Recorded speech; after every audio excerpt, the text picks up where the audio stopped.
Desde Lima y Londres, llega el Super Show Narrativo, con sus anfitriones Alonso y Eric. Oli. El episodio de hoy: Inglourious Bastards. Pues yo no sé qué hago aquí. Este sentimiento me va a matar. Estoy tan asustado en mi silla. Y quiero saber cuándo va a terminar. Eric al otro lado de mí, la cuarentena y morir. Estoy aquí, atrapado en el show. Atrapado en el super show. Atrapado en el super ha venido show. a nuestros fucking vidas una vez más. Se estaba el poniendo primer buena la episodio. canción. ¿Por qué la cortaste? Ta madre. Porque no estamos haciendo un cover, Eric. Nos estaba estamos buena. presentando como los anfitriones del Super Show Narrativo de Alonso y Eric. Yo, Alonso Laechea, desde Lima, aún encerrado. Eric ahí en Londres. También encerrado. ¿Cómo están todos? Espero que muy bien. Espero que las enfermedades, los sueños pesados y los problemas laborales no sean impedimento para que disfruten de una linda tarde de cine. Uy, no me hagas hablar de problemas laborales, por favor, ahorita.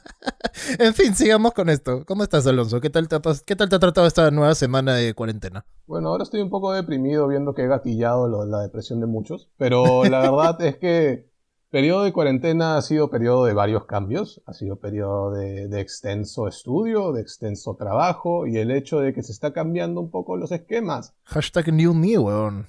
Sí, pues, o sea, ahora estamos en un contexto en el cual la chamba no acaba cuando dejas el establecimiento de tu chamba, ahora la chamba sigue estando en casa.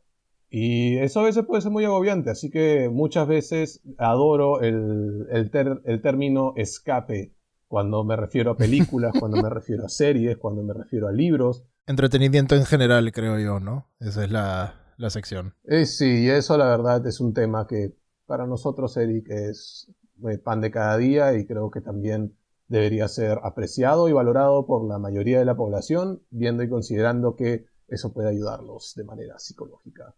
Y hablando de gratas sorpresas y gratos contenidos que nos han hecho crecer como personas, lo que tenemos el día de hoy para ustedes, damas y caballeros, es un análisis personal, bastante personal, de parte mía y de parte de Eric, acerca de una de las películas que se podrían considerar como las mejores de este empleado de tienda de videos que resultó ser director y uno de los más famosos del mundo. Estoy hablando, por supuesto, de Inglourious Bastards, película de Quentin Tarantino estrenada en el 2009. Tarantulino para aquellos cultos que han visto BoJack Horseman, como Alonso y yo. Y que han visto el capítulo 6 del Super Show Narrativo. Así Estamos hablando de esta película que pone en el emplazamiento de la Segunda Guerra Mundial a personajes variados, variopintos, de distintas voluntades y distintas psicologías, los cuales van a entrar en conflicto entre sí, viendo y considerando que son de los bandos opuestos que protagonizaron la guerra. Estamos hablando de los estadounidenses, los ingleses, los franceses y los alemanes, y algo de italianos. Poquito italiano. Y bueno, ahora estamos en este contexto en el cual se estrenará una gran película patriótica en Francia y un grupo de militares estadounidenses llamados los Bastardos van a tener que ir ahí, volar esa canasta de huevos podridos en aras de que la guerra termine. En lo personal, esta película ha sido uno de los grandes pilares de mi formación como guionista y como storyteller. Me parece que tiene bien grabado y bien apuntado los esquemas que hace que un guión brille. Sí, de hecho, Alonso, o sea, ¿qué podría decir para agregar a lo que tú has dicho? De hecho, Tarantino también es una gran influencia personal para mí. Desde ese día me acuerdo cuando era muy joven para ver a un Pulp Fiction que la vi y simplemente quedé enamorado de su estilo.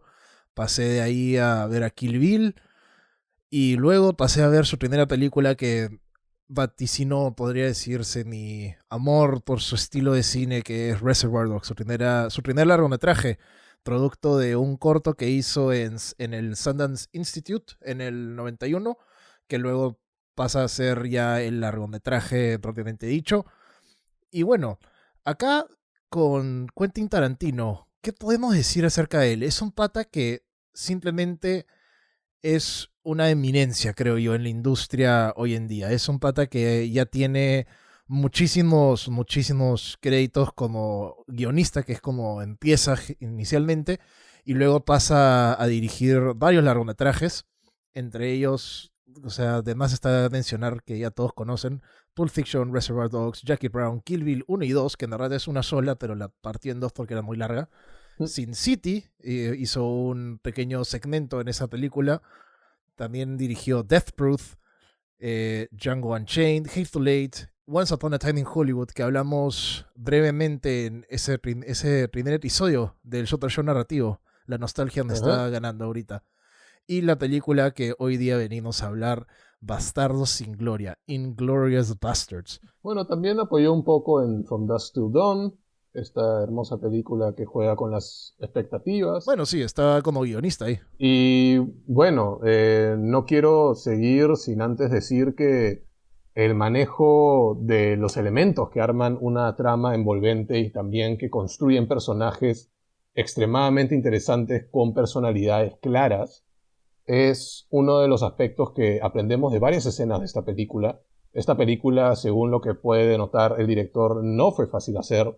Requirió de bastante esfuerzo y requirió de bastante poder psicológico para poder seguir adelante con este proyecto, para sacarlo a buen puerto.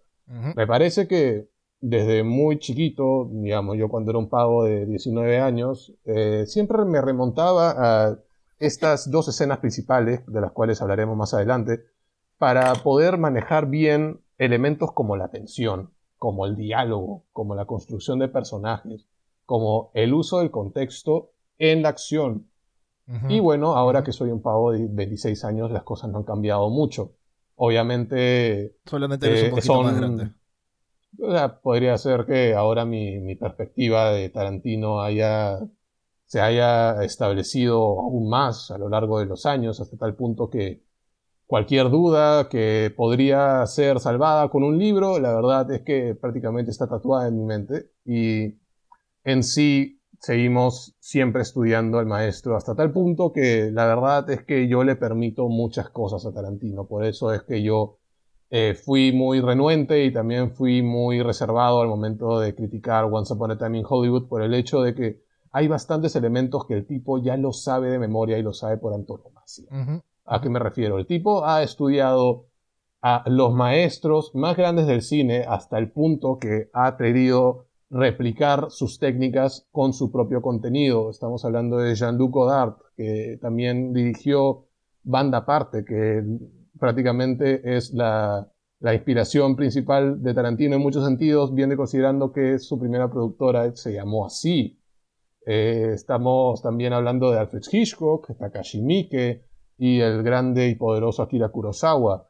Bastante de los referentes de Tarantino para poder denotar que este señor ha sabido dónde buscar las referencias perfectas y claro, obviamente ayuda que haya estado trabajando en una tienda de videos donde tenía acceso a todas esas joyas.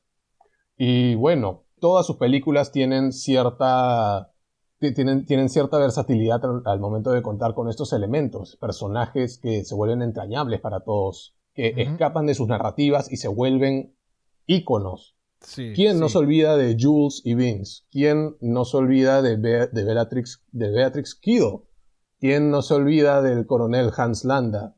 ¿Quién no sabe todas las joyas que nos ha dado Samuel L. Jackson por todas las películas que ha hecho con este desgraciado?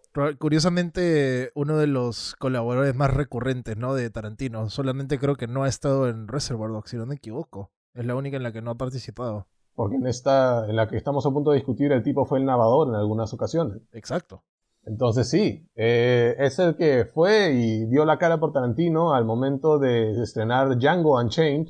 Se habló bastante de por cómo esta persona, al decir tantas veces la palabra N, no se iba a considerar como un racista. Bueno, primero y principal, Samuel L. Jackson salió en su defensa debido a que él ha sido el que dio vida a muchos de los personajes más interesantes e inteligentes que existen en la narrativa, en la historia cinematográfica de Tarantino, descalificando totalmente la noción de que este tipo tendría un miedo o odio irracional hacia las personas afroamericanas.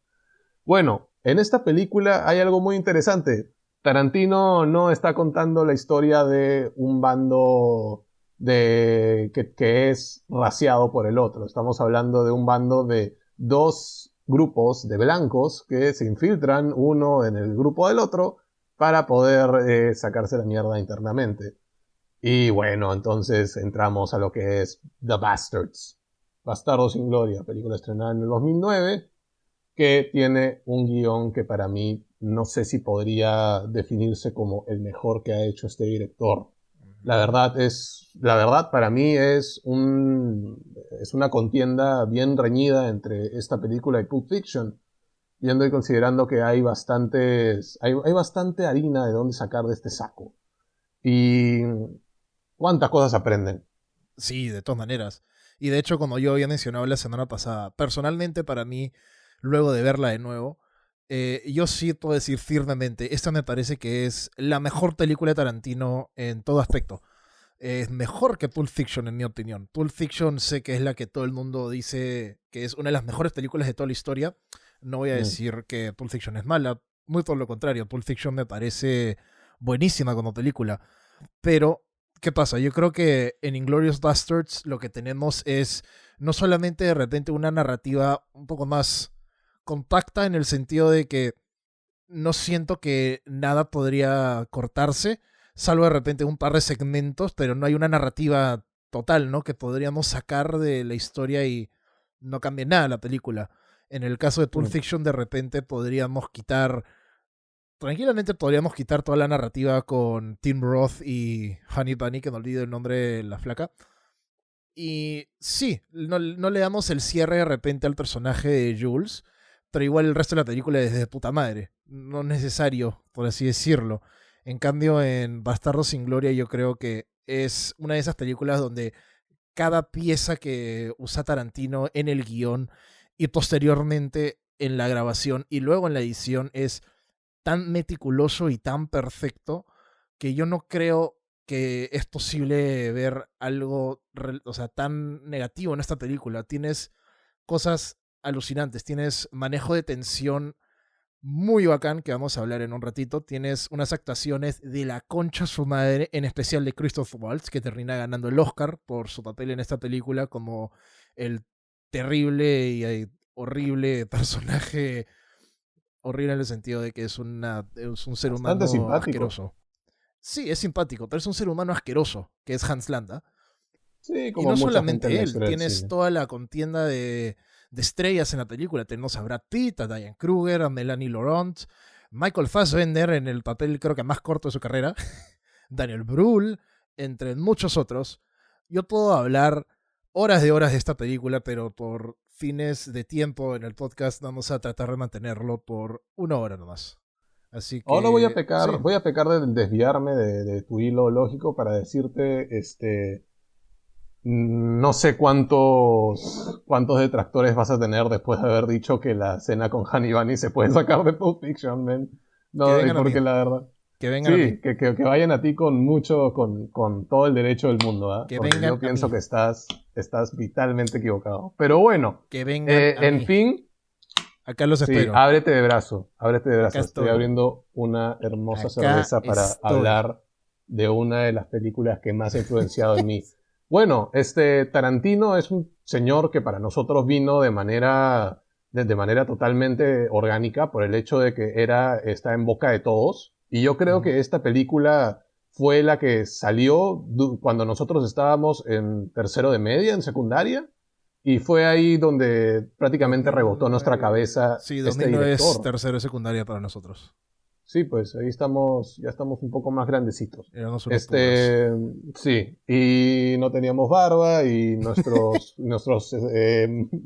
avatares en los thumbnails serían distintos.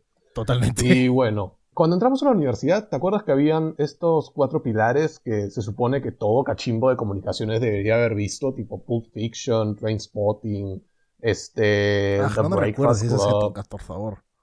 Las épocas que de la nada salía y de la nada salía el chibolo que quería ser el nuevo León Carax y te hablaba acerca de, bueno, yo creo que lo intricado de la trama de Tarantino comparte mucho acerca de las tesituras y suspenso que se trataba mucho en las películas de Godard, en la banalidad que era el suspenso de la vida de las personas. Ya, pero No, men, es que siempre había ese un huevón en cada trono de Comunica de la de Lima que se juraba el nuevo Tarantino y era el que se volvía el autor, como es la teoría del cine, en puta técnicas audiovisuales, huevón, y quería hacer puta su obra maestra en tercer ciclo. No te jodas, tío. Madura.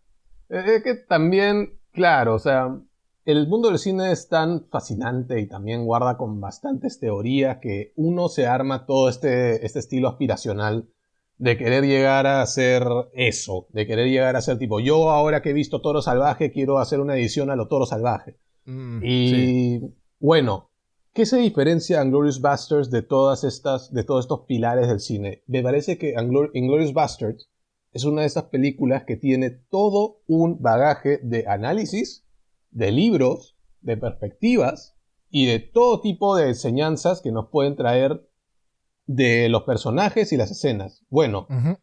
¿cómo fue el proceso de escribir esta maravilla que la verdad es que es manual de guión? Bueno, las complicaciones. Según lo que pudimos leer y también creo que hasta el mismo Tarantino lo dice, esta película se concibió hace muchos años en una storyline, en una trama que se iba a extender mucho más allá de lo que conocemos hoy en día. Creo que iba a ser más o menos destinada, iba a ser mejor si era destinada a una miniserie de 12 horas, por el hecho de que se Sí, sí. extendía de una manera excepcionalmente larga. Sí, sí. Y uno podría decir, claro, estamos hablando de la Segunda Guerra Mundial, estamos hablando de bastantes voluntades, estamos hablando de un periodo en la historia que, bueno, hay bastantes cosas que decir.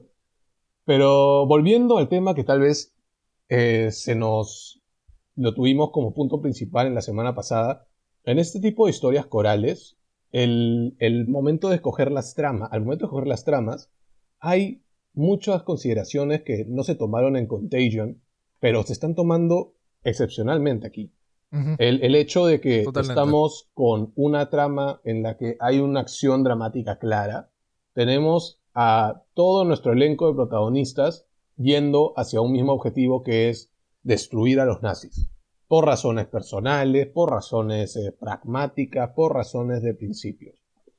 Y aquí entran todo nuestro panteón de personajes que obviamente nos van a dar variedad de historias, pero esto es lo interesante de Inglourious Basterds. Tú tienes a los bastardos, tienes a Shoshana, tienes al coronel Hans Landa, que son personajes tridimensionales y que presentan voluntades ellos mismos y que son una historia por ellos mismos. Y cómo los juntas a todos, cómo haces que esas perspectivas se vayan juntando. A mí me parece que esta película supo bien qué hacer. No se aventuró a contar todo el contexto de la guerra. Se Ujú. aventuró a juntar todos estos elementos para Claro. poder hacer esta historia que vaya a juntar todas estas personalidades. Muy bien Ujú.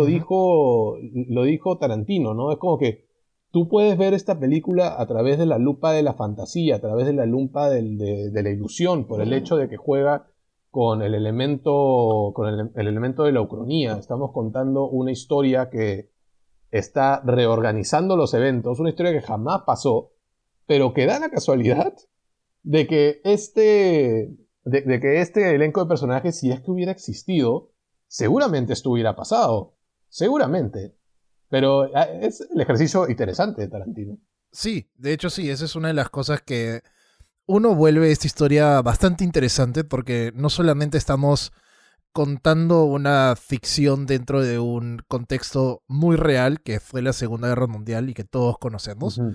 pero que Tarantino usa este contexto para contar su historia y de cierta forma incluso, como tú ya has usado el término de ucronía, recuenta la historia de tal manera que cambian los hechos reales, por así decirlo, ¿no? Yendo ya a spoilers, que si no has visto la película, ¿qué estás escuchando esto? Como vemos en la película, no solamente muere Hitler, pero hay un montón de otros líderes del partido nazi, si no me equivoco, en ese cine que explota finalmente, ¿no? Prácticamente todos. Es Sí, ridículo. creo que estaban casi todos. Y otra cosa que yo creo que deberíamos de sumar de repente al argumento sobre cómo Bastardos sin Gloria utiliza esta estructura de narrativa coral, de historias distintas, para contar una sola gran historia, que de repente tuvo más beneficio que Contagion, es que yo creo acá Bastardos sin Gloria tuvo bastante ayuda con el tema de tiempo, porque si vemos en ese sentido, Contagion dura prácticamente 1 hora menos. Bastardos sin Gloria tuvo ese lujo, en verdad, de contar 1 hora más de historia para estos personajes, que va un poco de nuevo ya a esta estructura de capítulos que maneja Tarantino en la película. Tarantino utiliza 5 capítulos, si no me equivoco, con esta película. Los primeros 3 presentando primero a Hans Landa, nuestro archivillano, por así decirlo, de esta gran narrativa. De ahí nos presenta al grupo de los bastardos, que son este grupo de militares estadounidenses que tienen, en las palabras de Aldo Rain, el líder de este no sé cómo decirlo en Brad español. Pitt. Sí. ¿Cómo se dice platoon en español? Por favor. Pelotón, gracias. El líder de este pelotón, nuestra única misión, matar nazis. Ese es, tipo, su objetivo, su motivación, y es perfecta, porque son un grupo. Pero no solamente matar nazis. También recolectar insuflar el miedo en los nazis. Hacer que ellos se arrepientan de haber nacido. Porque Así ellos es. tienen esta misión ferviente, totalmente abnegada, de hacer que los nazis se lamenten de serlo. Exacto. ¿Y cómo hacerlo? Yo tratando de estudiar más o menos la psicología de los personajes, aquí no son simples piezas de ajedrez como lo vimos en la semana pasada en Contagion. Uh-huh. Aquí hay personas que tienen una pasión por lo que hacen. Una pasión que se traduce en sus acciones y en sus diálogos. Porque lo primero que vemos de los bastardos es un pelotón que está planeando no solamente hacerle frente a los nazis y eliminarlos porque sea una estrategia de guerra. Estos son también judíos, algunos escapados de Austria o de Europa, uh-huh, que están buscando cobrar venganza por todo lo que estos racistas, xenófobos, horrendas personas les han hecho. Y no solamente están en deuda con ellos mismos, sino están en deuda con su general, que les dice que quiere ver 1000 pedazos de cabeza de nazis y se lo deben. Entonces es más o menos también un pequeño comentario que no necesita ser descrito, no necesita ser puesto muy en explícito. Estamos viendo a personas siendo sumergidos en el horror justificado de la guerra. Uh-huh. Ahora no estamos hablando, o sea, más o menos como cuando tú, gordo nerd, estamos hablando de cuando están jugando Calabozos y Dragones o están jugando Risk y luego se arman distintas alianzas o estás jugando Fortnite y simplemente lo que quieres es aniquilar a la mayor cantidad de gente posible. Imagínate esa mentalidad. Para la gente que juega Fortnite. Imagínate esa mentalidad en la vida real. Bueno, o sea, solamente imagínate el hecho de que todo es un Battle Royale, pero estás matando a tu vecino, estás matando al que camina por la calle. Y todo este tema de jerarquía de valores. Es que ahí le has dado en la diana, Alonso, porque ¿qué es lo que estos personajes tienen? Todos tienen, incluso me faltó agregar, un capítulo se preocupa de darnos mucho más historia en cuanto a Shoshana, la francesa judía que escapó dentro del primer capítulo de la película, cuando Hans Landa ametralla todo el piso de Monsieur Lapetit. ¿Qué se ocupa Tarantino de hacer en esta película con todos de Monsieur Lapetit? Monsieur Lapetit. Sí, gracias. Ya. Tarantino se ocupa de darles motivación a cada uno de estos personajes. Hans Landa tiene como su motivación, su principal motivación es él mismo como su figura de el cazador de los judíos. Los bastardos. Más que todo, ¿no? Claro, como este gran detective renombrado de sus Alpes de Austria, como él menciona, ¿no? En esa primera escena. Antes de que pases a los bastardos, quisiera también hacer este hincapié en Hans Landa.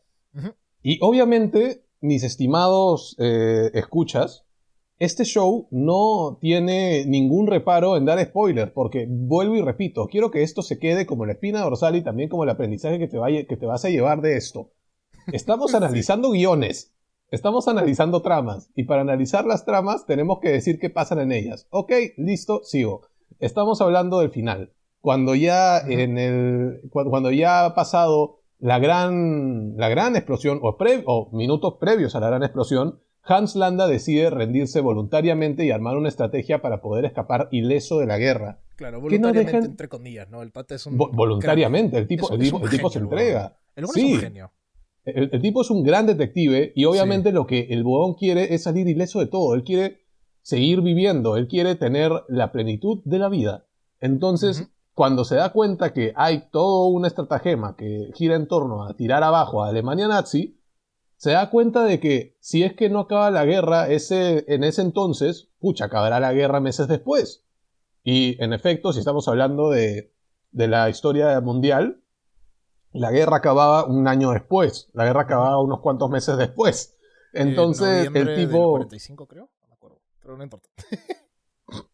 ok, el tipo ya la tenía clara, tenía perfectamente claro que ese era su escape para garantizarse a él mismo la plenitud de su vida, la paz de su vida. Entonces ahí vemos bastante lo interesante que es este personaje. No es un lobo nazi más, no es un huevón que se le ha lavado el cerebro.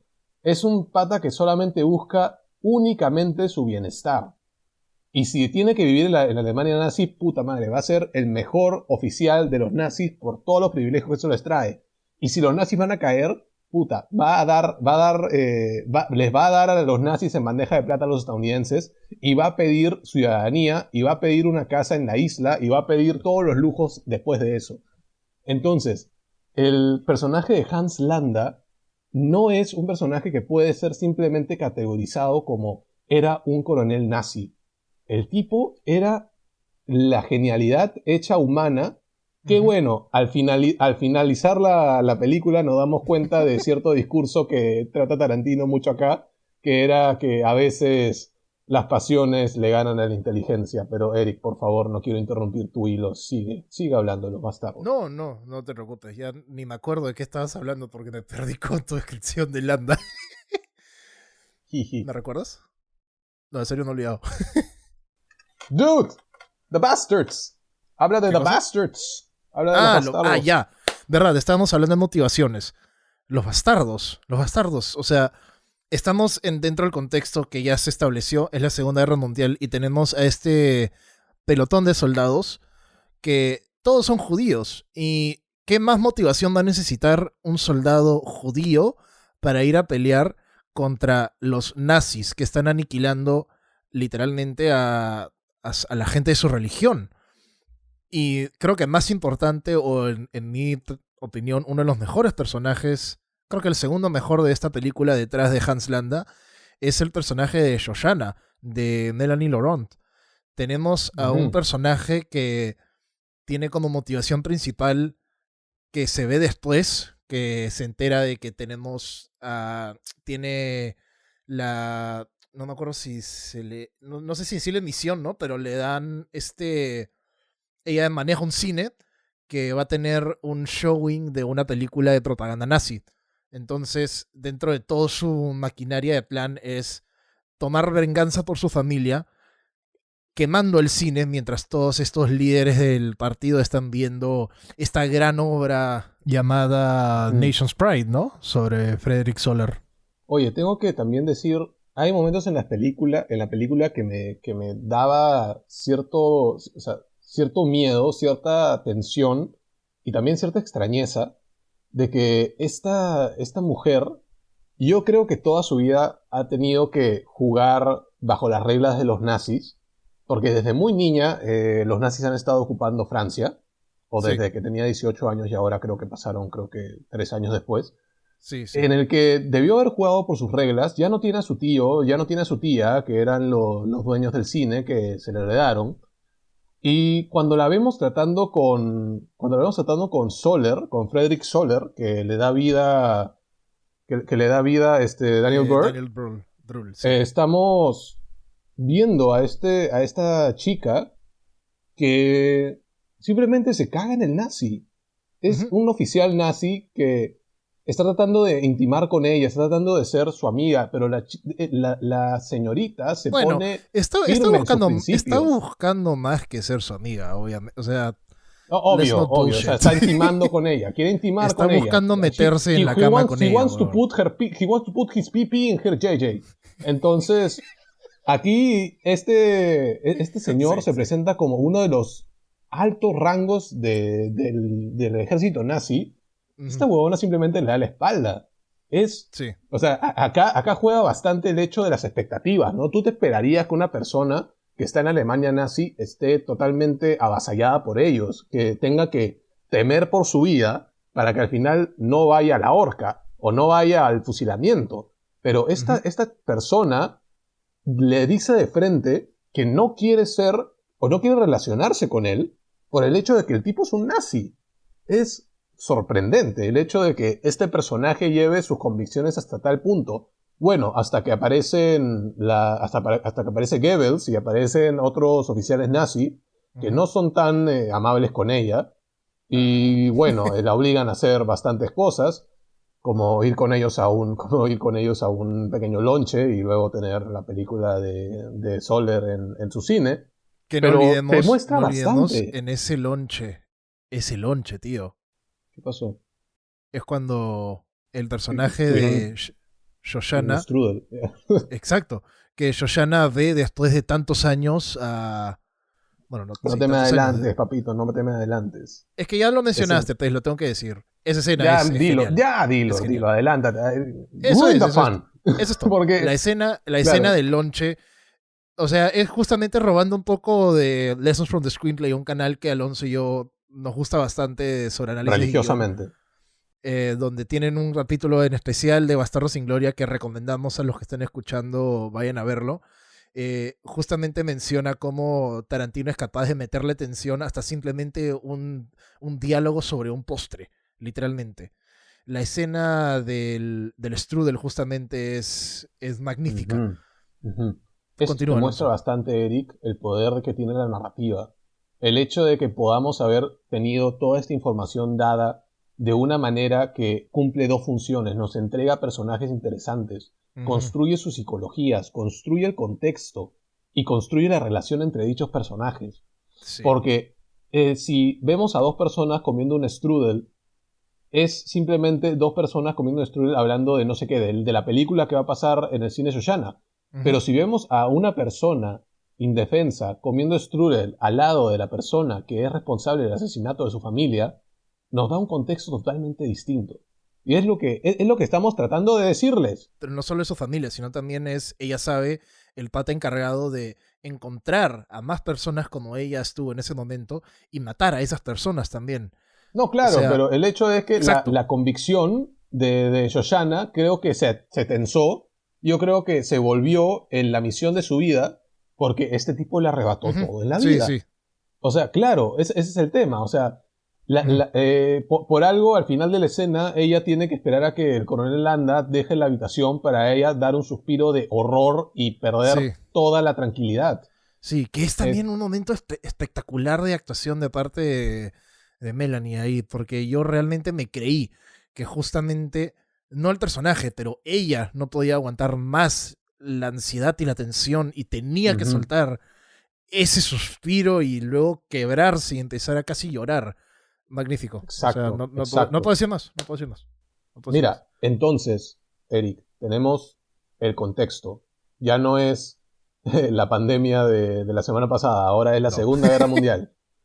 Tenemos nuestras piezas, que no son los roles de la semana pasada, sino son personajes vivos y con voluntades fervientes. Sí. ¿Cómo los movemos? Hacemos que haya un evento que esté conjuntando todos sus objetos del deseo.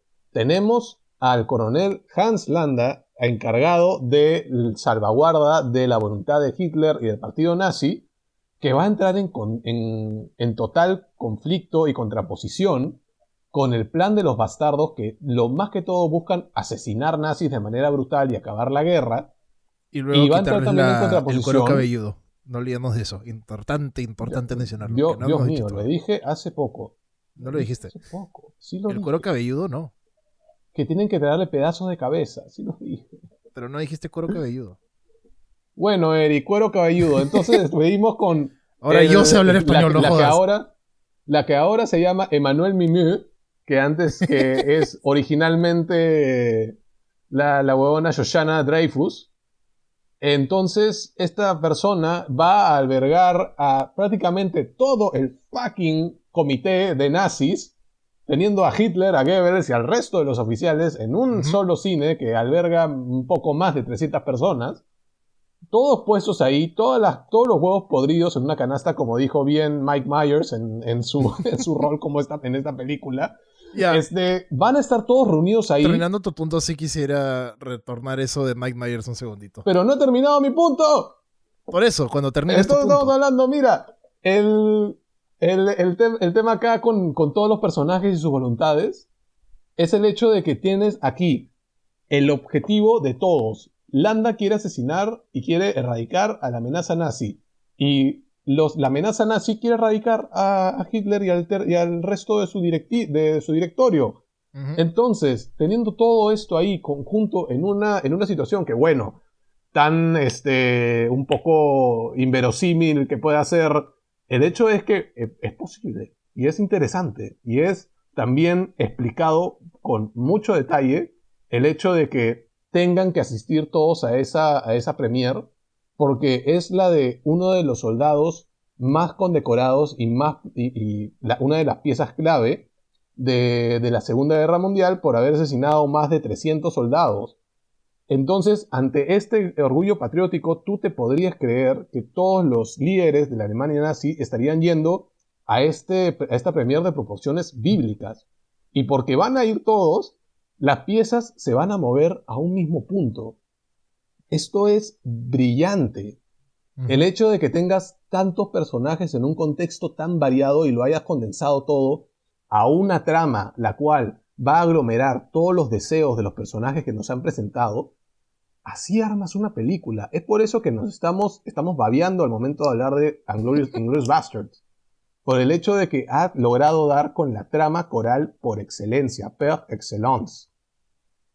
Y son estos momentos que se pueden desglosar por sí mismos en 3.000, 5.000, 1.000.000 de distintos tips de guión que con gusto les daremos a continuación. Eric, por favor, ¿tenías algo que decir? Sí. Mencionaste solamente un pequeño paréntesis, ¿no? Si bien Alonso y yo adoramos, creo yo es la palabra correcta, adoramos, amamos, glorificamos, Nos ponemos en un podio, sí, a esta película, somos lo suficientemente objetivos para darnos cuenta de que hay un par de cositas que de repente podrían cambiarse un poquito. Sí, toda entre ellas, tiene un lado oscuro. Sí, entre ellas de repente Alonso había mencionado esta escena con Mike Myers, haciendo de una especie de comandante militar británico, si no me equivoco. Que lamentablemente es una de estos momentos donde para nosotros es que la trama se frena un poco para dar pie a esta especie de parodia, podríamos decir de repente. Creo que así es como tú lo habías puesto, si no me equivoco. Casi inverosímil, sí. Sí, con Mike Myers y un Winston Churchill que estaba ahí en la esquina saludando prácticamente. Creo que dice 2 líneas, no me acuerdo.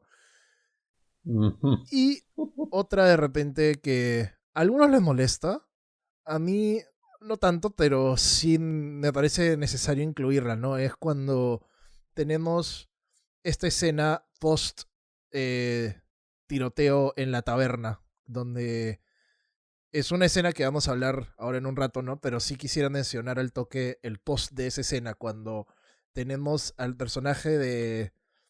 ¿Cómo se llamaba esta actriz? De Diane Kruger, a Bridget, herida en la pierna por una herida de bala, y Brad Pitt cuestionándola sobre qué fue lo que sucedió, ¿no? Es uno de estos momentos que puedo ver por qué a la gente le molestaría, en verdad. En lo personal, no siento que es tan...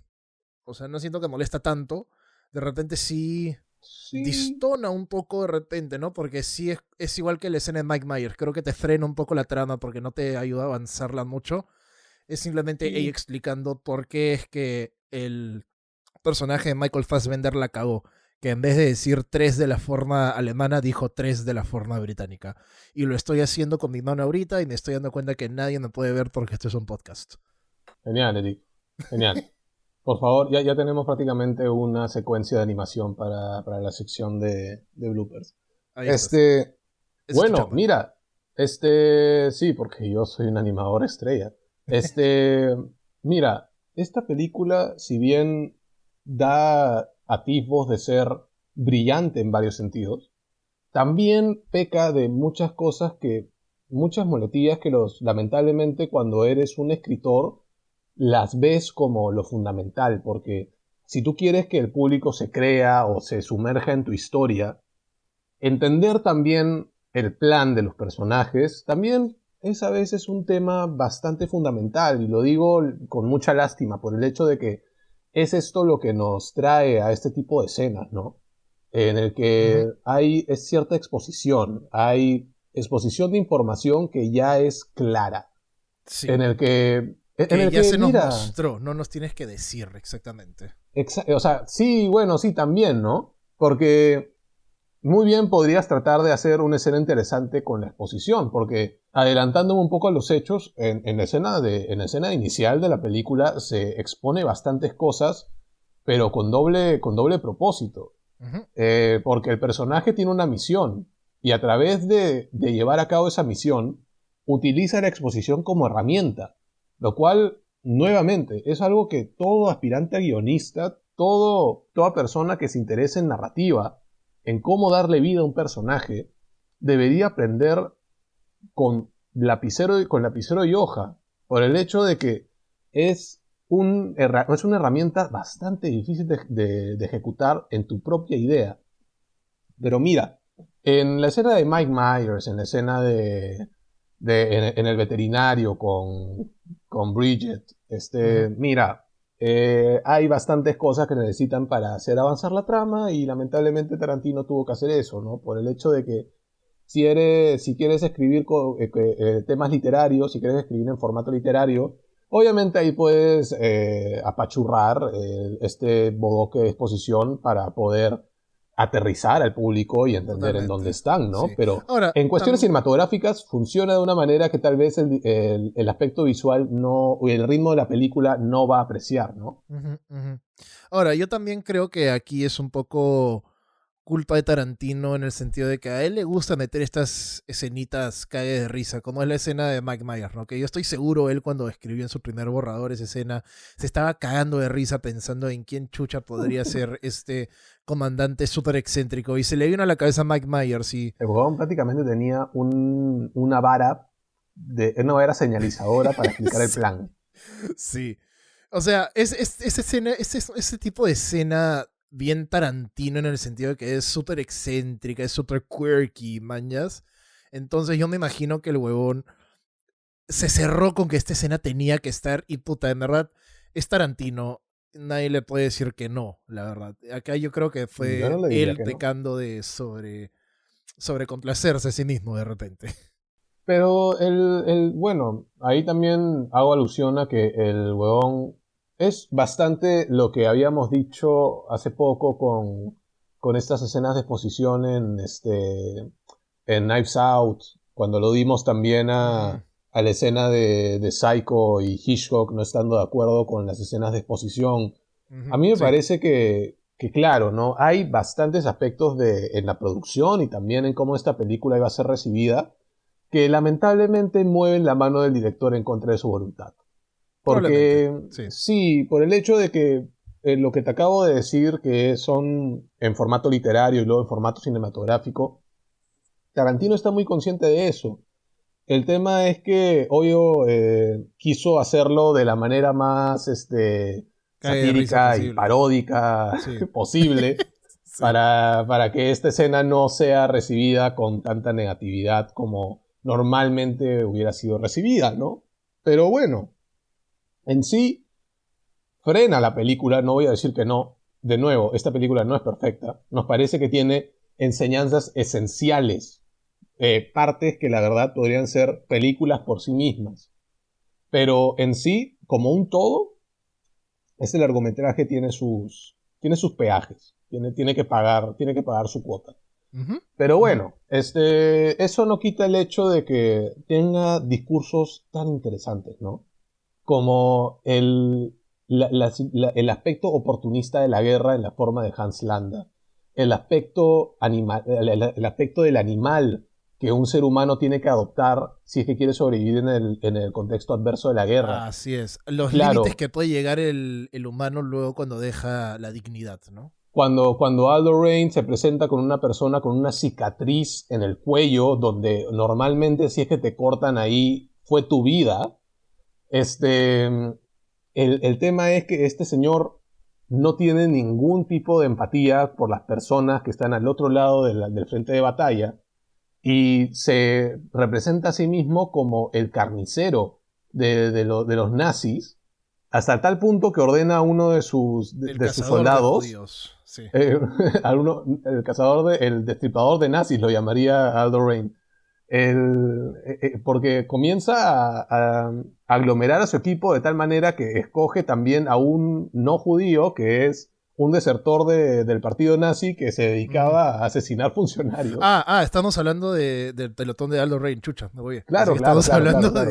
Pensé que estabas mencionando a Hans Landa. Claro, porque ellos también Me entran confundí. en el discurso interesante de la película, por el Sí, hecho sí, de sí. que, sí, o sea, ¿y quién mejor para darle, o sea, este reparto, la verdad, es A1. Christoph Waltz, el descubrimiento del siglo.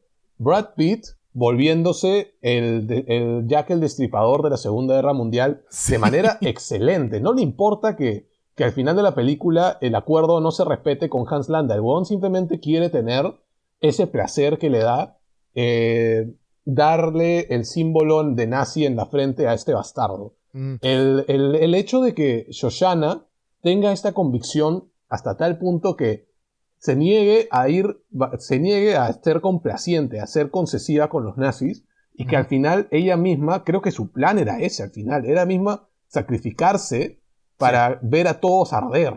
Porque Es ella el se tema, preocupó más por el mensaje final que simplemente tener su sola revancha. Quería, claro, ella se dio cuenta que era más grande la situación, por así decirlo. Exacto.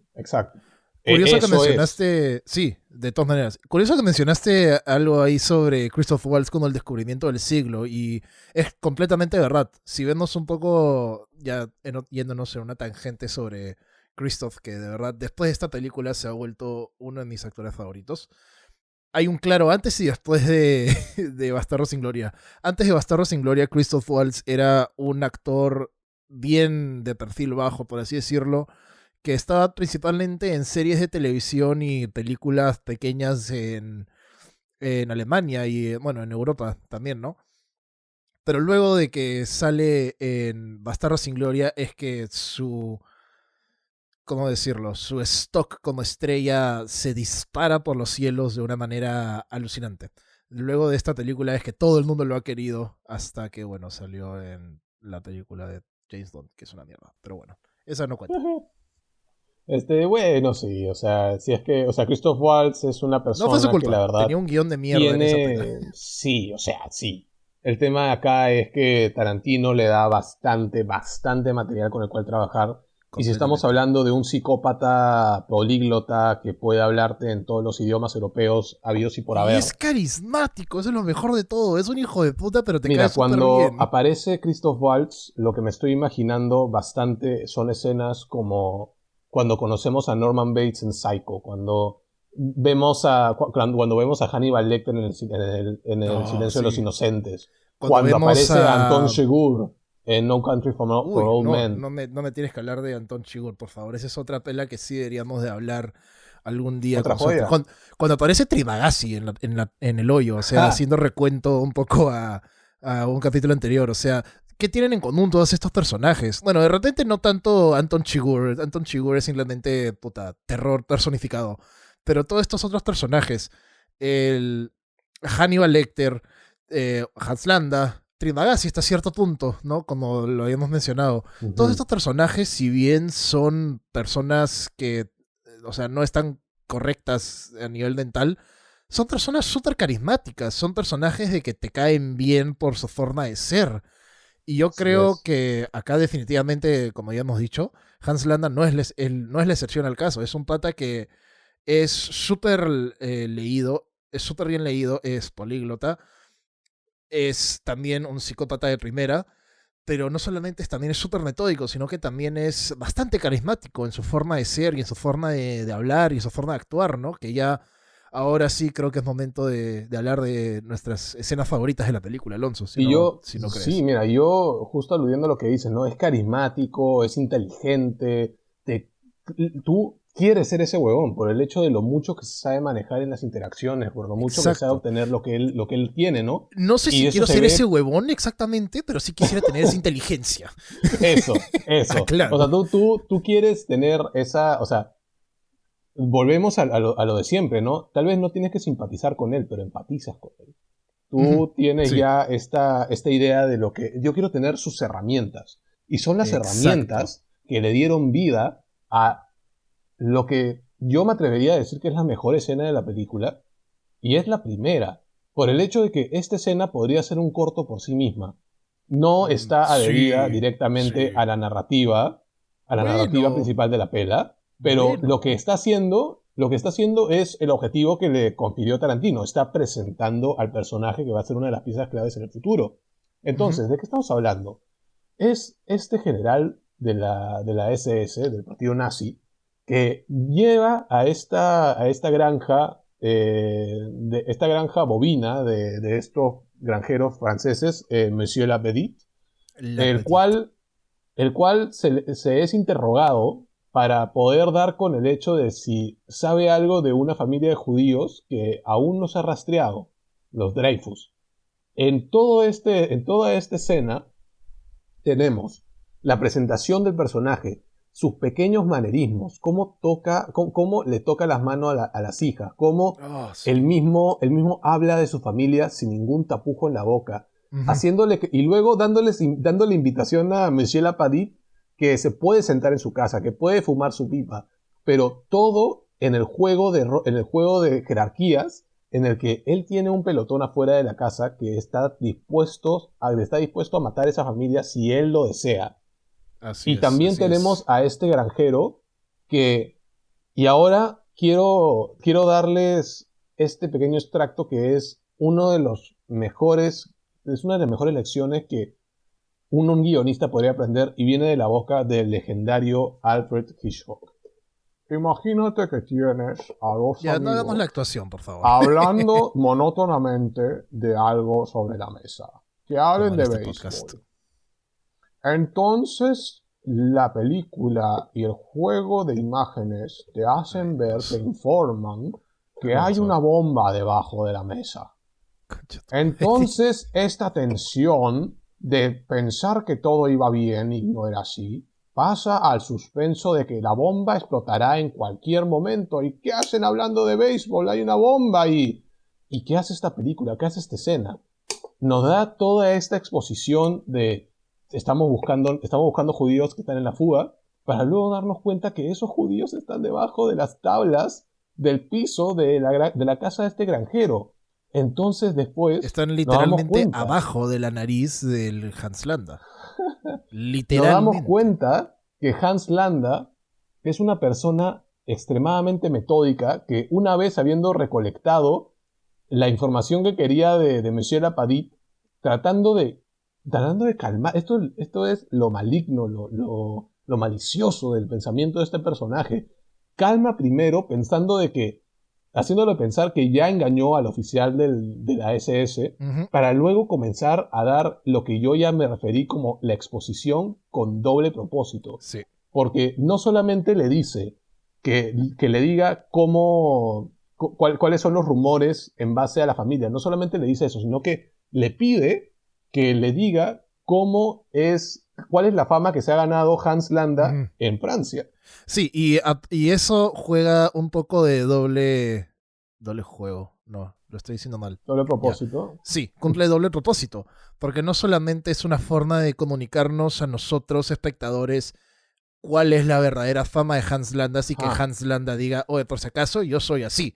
Sino que también cumple una función de Hans, de una forma de demostrar la confianza que se tiene Hans Landa en sí mismo y cómo se ve a sí mismo también. O sea, él es y cómo el tipo está jugando con la intimidación exacto. en base Sí, con Monsieur Lapadit, porque así si el es. tipo está tratando de hacerle sentir en la mente, está implícitamente convenciendo a Monsieur Lapadit de que él no tiene ninguna manera de poder engañar a un profesional como él.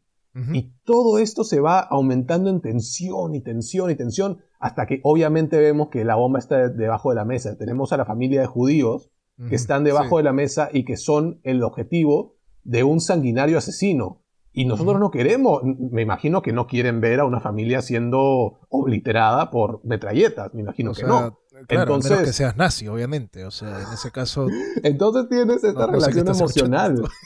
emocional. Tienes una relación emocional con estos personajes y este señor luego comienza a describirse a sí mismo, haciendo que el granjero lo describa a él, para luego decirle, y entonces tú sabes que yo gané este título porque yo conozco perfectamente a los judíos. Yo conozco perfectamente de qué son capaces los seres humanos una vez que abandonan la dignidad. Así es. Prácticamente le está confesando que él sabe que los judíos están debajo de las tablas del piso, Claro, como literalmente ratas. le está diciendo, yo conozco tu secreto, mejor dímelo de una vez antes de que te caiga a ti. Exactamente. Y luego es toda esta construcción en la cual Monsieur Lapadit no es un estúpido. Monsieur Lapadit ya sabe que él sabe, porque le Ujú, está describiendo la situación perfectamente hasta tal punto que en el subtexto, el glorioso subtexto, el huevón no le está diciendo directamente, tú crees que yo soy huevón, obviamente los huevones están debajo del piso.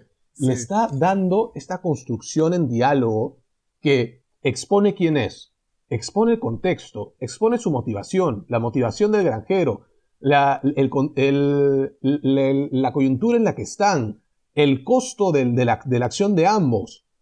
Entonces, al momento de que ya tenemos claro de que esta persona sabe que el tipo le está ocultando algo y luego le dice que si se lo revela, que si tiene, que si lo ayuda en su labor, no va a ser recibido con castigo, sino con recompensa, es Ujú. ahí cuando le suelta, es cuando hay un silencio incómodo y tú sientes en tus venas que esta persona ya valió madres, porque hay este acercamiento, este juego de cámaras es espectacular, el acercamiento en la cara de Hans Landa, cuando le Ujú. dice, estás ocultando a enemigos del Estado, ¿verdad?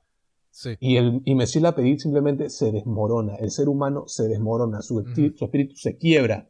El huevón ya lo sabe, y si me niego, yo también voy a ser fusilado, mi familia también va a ser fusilada. Entonces el pata simplemente vocifera el más lastimoso y más rendido sí. Entonces después cuando le dice, están debajo de las tablas de tu piso, ¿verdad? Sí. Apúntame dónde están escondidos. Y Monsieur Lapedit le hace caso en cada segundo Ujú. y a ti se te recogen los huevos. Perdóname por ser tan gráfico, por el hecho de que si tú hubieras sido Monsieur Lapedit, tú hubieras caído exactamente igual. El tipo es un detective brillante. O sea, Sí, escribir totalmente. esta escena, la verdad, ha sido la materia prima, ha sido la piedra angular de muchas estructuras que yo he planeado en ficción, o de que muchas estructuras que muchas personas han querido darle a sus personajes. Es así de buena, por el hecho de que te da personaje, te da contexto, te da tensión, te da el costo de la acción. Es ridículo cómo esta escena ha sido hasta más referenciada que la totalidad de la película. Alucina. De hecho, sí. Algo que sí me gustaría agregar en lo que acabas de decir, Alonso, es cómo Tarantino utiliza los dos elementos primordiales, no solamente del cine, pero del guión precisamente. Los Ujú. diálogos y los insertos visuales que utiliza a lo largo de esta narración. ¿Por qué? Porque, como bien has mencionado, no solamente tenemos un diálogo lleno de subtexto al momento de que Hans Landa está explicándole o pidiéndole a Monsieur Lapadit, cuéntame sobre mi fama, quién soy realmente, etcétera, sino que también, como bien has mencionado, tenemos ese inserto visual de la cámara yendo abajo de las tablas del piso y vemos a toda esta familia como ratas prácticamente escondiéndose de Hans Landa. Por motivos del podcast no puedo decir que es mi favorita también. Obviamente es mi favorita, pero sí quiero traer también en esta cuestión de la tensión, hey, rimas, quiero traer en el tema de la tensión otra escena de la película que también me parece un ejercicio alucinante del llamado estiramiento de la cómo liga. llamar nuestro libro. Así es. Estirando la liga, tensión de Tarantino, digámoslo así. ¿Te parece? La cuestión de la tensión. Es la escena del bar. Cuando tenemos este holgoso momento de diversión entre distintos soldados nazis. Tenemos al personaje de Diane Kruger haciéndose pasar como o creo que era una actriz, no me acuerdo muy bien. La actriz, obviamente, sí. Sí. La actriz más famosa de Alemania, parece. Sí.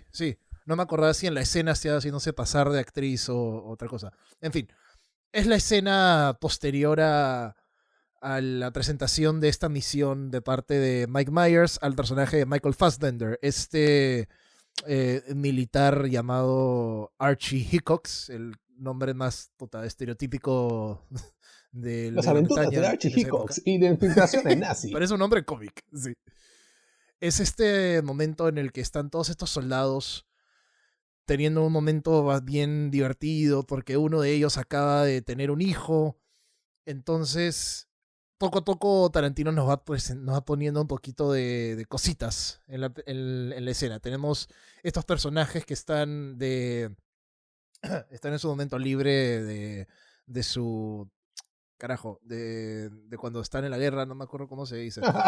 Era en su tiempo libre, simplemente sí, el general les dio permiso para... El general les dio permiso para celebrar el nacimiento del gracias. hijo. Me olvidé que existía esa palabra, permiso. Estaban con permiso por el nacimiento del hijo y están en este bar, todos celebrando, todos felices. Está también el personaje de Archie Hickox, está el personaje de Diane. Archie Hickox, recordemos que es este militar británico haciéndose pasar como militar nazi. Y dentro de este bar también está uno de los bastardos, como bien mencionó Alonso, el expatriado de los nazis que se escapa de la contienda alemana y ahora está trabajando con los aliados.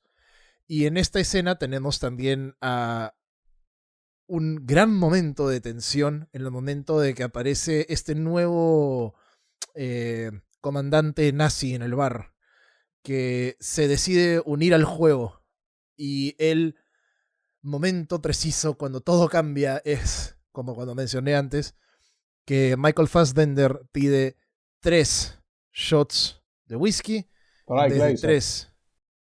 Exacto, 3 vasos en vez de 3 vasos, haciendo la seña equivocada. Nuevamente lo estoy haciendo en la vida real y me recuerdo que estamos en un podcast. Pero ¿qué pasa? Luego de este momento es, como bien mencionó Alonso con el ejemplo mencionando el ejemplo de Hitchcock y la bomba, tenemos ese momento donde cambia totalmente la expresión de este comandante nazi, donde vemos que él, siendo parte de la diversión, se da cuenta del gesto errado de Michael Fassbender y su cara totalmente sonriente se torna una seria y de decepción. Y es aquí cuando Tarantino nuevamente nos empieza a sembrar estas pequeñas cosas que nos van aumentando más y más y más la tensión de la escena. Tarantino estirando y estirando esa liga hasta más no poder, como a él le gusta decirlo. Tenemos estos insertos visuales de distintas pistolas preparándose para ser disparadas, los diálogos con un subtexto alucinante entre los distintos soldados, y todo explota finalmente con el soldado expatriado nazi disparándole en los huevos al alemán. Say goodbye to your Nazi balls. Say goodbye to your Nazi balls. Y puta, todos se van a la mierda. Amo esa escena. Es entretenida. Es preciosa. Está llena de tensión. Y no solamente es súper satisfactoria en el sentido de que todo sale bien para nuestros héroes, de cierta forma, pero creo que la función más importante de la escena es cómo nos entretiene, ¿no? Y cómo nos ha mantenido enganchados desde ese momento. Cómo incluso esta escena, igual que la primera escena, yo creo que puede sacarla y tratarse como un corto de por sí, porque finalmente tenemos personajes relativamente nuevos que de ahí no salen después mucho. Entretenimiento hay, por donde lo veas. Es la película que nos trajo el 999999999. Es la película que nos trajo Gorwami. Es la película que también nos trajo That's a Bingo. Hay Y también nos demasiadas trajo cosas que se pueden traer. Margarete. Margarete. Esta película es una montaña rusa de entretenimiento, aprendizaje, seriedad y diversión. Por el hecho de que los tantos personajes, tú ahí hago hincapié en muchas cosas de lo que dijiste, sobre todo cuando hablaste de Stiglitz, el que desertó. El tipo no se unió, Gracias. Me había no se unió a olvidado los su nombre. aliados, se unió a los bastardos. Así Y los es. bastardos actúan por agenda propia. Esto es lo más hermoso que yo rescato de esta película. Esta película no habla de soldados representando naciones. Está hablando de personas siguiendo sus voluntades. No representan a las naciones. No estamos hablando de que los bastardos son Estados Unidos y que Hans Landa sea el partido nazi. Me parece que ambos tienen el peso para ser personajes por sí mismos. Y yo aplaudo, le doy champaña y reviento fuegos artificiales a Tarantino por habernos dado esta joya y este aprendizaje que lo voy a llevar por el resto de mi joven, bueno, no joven, no quiero morir joven, pero del resto de mi extensa y muy duradera vida. Bueno, para dar un último remark, Eric, esta película últimamente ha tenido esta sensación de que quería dar un discurso a través del factor revolucionario del cine. Porque, ¿qué pasa en la película? Hay este personaje parecido a la estrella militar Audie Murphy, que es Frederick Stroller, al cual le van a hacer una película. Y esta película es la que gatilla a todos los personajes juntándose en un mismo punto para cumplir sus objetivos. Y esta película se dedica a tener el elemento de la cronía para contar una historia que va más allá de hacer un recuento de lo que pasó realmente, sino que dar otro vistazo ideológico y también dar otro vistazo de valores en base a los nazis y al papel que jugaron los aliados en la guerra. Entonces, mucho se trata de Quentin Tarantino dándose las ínfulas de revolucionario, utilizando el cine como su arma, como su herramienta. Pero últimamente nos hemos dado cuenta de que el discurso ha perdido peso por el hecho de que el ritual del cine ha perdido cierto peso por el advenimiento de plataformas de streaming como Netflix, Amazon Prime, Disney Plus y No me hagas todo llorar, este por favor. tema. Y ¡Maldita cuarentena! ahora por el tema de la cuarentena. Ahora este ritual revolucionario del cine ha pasado de ser este producto efigie que es la película del momento, el blockbuster que se está pasando en este momento. Y ahora se ha pasado a ser el negocio selectivo en el que una persona escoge sus discursos, una persona escoge su contenido, se escoge su devaneo. Y tal vez esta película ya no tenga el poder que pudo haber tenido en el siglo XX, como tal vez le hubiera gustado a Quentin que se estrene. Pero en sí yo rescato de nuevo esta película por el manual de guión que nos confiere y los personajes que nos ha dejado para las posteridades. Y yo sé que tú también aprecias bastante estas lecciones que nos han enseñado bastante. La aprecio más que tú, créeme. Ah, Dios mío. ¿Por qué? ¿Porque dice que es la mejor de Tarantino y yo no? Sí. Bueno, también respeto mucho a Pulp Fiction como para no darle ese título sabiendo que existe Pulp Fiction. Pero bueno, ha sido una vela interesante. Hemos gritado, hemos diferido, hemos hablado llorado también. hemos llorado, hemos hablado de muchos temas que nos apasionan y muchos temas que nos han formado como guionistas hoy en día. Ojalá nos conozcan un poco mejor. Ojalá. Pero, Alonso, antes de irnos, ¿qué se viene de parte de Tarantino? ¿Sabes qué se viene? ¿Qué se viene? Está ahorita escribiendo el guión para un pequeño cómic llamado Django y Zorro. ¿Sabías? My goodness. Alucina. Y también, como ha estado diciendo desde que salió la primera de Kill Bill una tercera parte para ya 2 partes de Kill Bill Uf, eso viene en planeamiento desde cuánto tiempo, no sé. desde que hizo Kill Bill prácticamente, Dios santo. desde antes del 2003. Mm. ¿Qué hará? O sea, ¿la terminará? ¿No la terminará? Puta, la verdad es que no sé, brother. ¿Será un caso del Toro otra vez? La trilogía interminable. ¿Quién sabe? ¿Qué será? Nadie sabe. Bueno, Pero bueno. yo quería agradecerles a todos por todo el apoyo que nos han dado, por darse el tiempo de escucharnos y también por querer aprender de lo que nosotros aprendimos en estos tiernos años de estudiantes. Pero ¿qué nos depara la próxima semana? De nuevo, vamos a aprender bastante acerca de guión, vamos a aprender bastante acerca de narrativa, porque yo y Eric nos vamos a enrumbar en el complicado y muy parcializado camino que se llama Oleana, en la película de David Mamet, con la cual tal vez tengamos una grata sorpresa para darles a ustedes una vez que analicemos esta película. ¿Qué será? ¿Qué será? ¿Qué será? Entonces, Eric, Ahora sí, ¿qué yo será? Yo no he sé. sido Alonso Laechea y tú has sido Eric Wilcox. Y este ha sido el Super Show Narrativo. Así Y como todas las semanas, nos despedimos y le dijimos feliz cuarentena a todos. ¡Chao! Adiós.